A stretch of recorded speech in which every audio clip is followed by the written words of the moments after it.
በዲላ ከተማ በተካሄደው ህዝባዊ ውይይት ላይ በታላቁ የኢትዮጵያ ህዳሴ ግድብ፣ በግብርናና ቱሪዝም ልማት፣ በማህበራዊ ዘርፍ፣ በአረንጓዴ አሻራ፣ በኮሪደርና በማዕድን ልማት ተጠቃሽ ውጤት መመዝገቡ ነው የተነሳው። በሀገር ደረጃም የተሰራው ስራዎች ሁሉ ያ የምናያቸው ናቸውና ደስ የሚያሰኙ ናቸው። እንዱ አልመጡም። ያው ቆራጥ የሆነ አመራር እየተሰጠበት ነው። በርካታ ጊዜ በመልካም አስተዳደር ጉዳዮች መታችሁ እያነጋገራችሁን ነው። ጥሩ እየተግባባን እየሄድን ነው። ብልጽግናውን እያሳያችሁ ነው። ወደድንም ጠላንም ሀገራችን ትበለጽጋለች። መንግስት እድገትን ለማፋጠን የሚያደርገውን ጥረት ለማገዝ ቁርጠኛ መሆናቸውንም ነው ነዋሪዎች አስታውቁት። በውይይቱ የስራ ዕድል ፈጠራን አስመልክቶ ጥያቄ ቀርበዋል። የወጣቶች ጉዳይ ችግር ለመቅረፍ ምን ታስቧል? ያው በርካታ ስራ አጥ ወጣቶችም ጭምር ስላሉ በምክትል ርዕሰ መስተዳድር ማዕረግ የደቡብ ክልል ግብርና ቢሮ ኃላፊና የዲላ ክላስተር አስተባባሪ ዶክተር መሪሁን ፍቅሩ አካባቢው ያለውን የተፈጥሮ ሀብት በማልማት ለወጣቶች የስራ ዕድል ለመፍጠር እንደሚሰራ ነው ምላሽ የሰጡት። የስራ ዕድል ፈጠራ የሚጀምረው ከራስ ነው።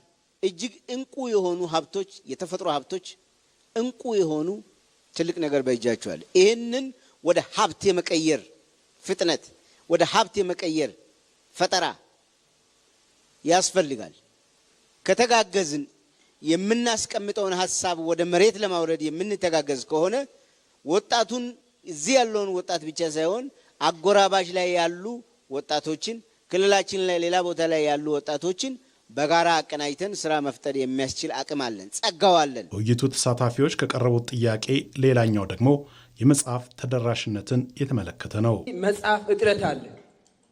በዚህ ጉዳይ ላይ መንግስት ምን አስባል? ለዲላ ከተማ ላሉ ተማሪዎች የተነሱት ጥያቄዎች በየደረጃው ምላሽ ለመስጠት እንደሚሰራ የተናገሩት የውይይት መድረኩን የመሩት የትራንስፖርትና ሎጂስቲክስ ሚኒስትር ዶክተር አለሙ ስሜ የጉባ ብስራቶችን ከግብ ማድረስ ይኖርብናል ብለዋል። መጽሐፍን በተመለከተ እየተሰራ ነው ያለው። በፊት ውጪ ነው እየታተመ የሚመጣው።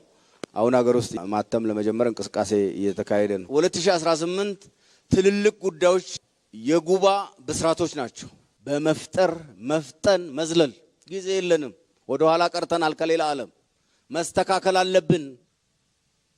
ስለዚህ ትልቅ እምርታ ወደፊት እንሄዳለን። የባህር በር የኢትዮጵያ ብሔራዊ ጥቅም አስኳል መሆኑን ያነሱት ሚኒስትሩ ሀገራዊ ብልጽግና ጉዞ በባንዳዎችና ባዳዎች እንዳይደናቀፍም ውስጣዊ አቅምን ማጠናከርም ይኖርብናል ነው ያሉት።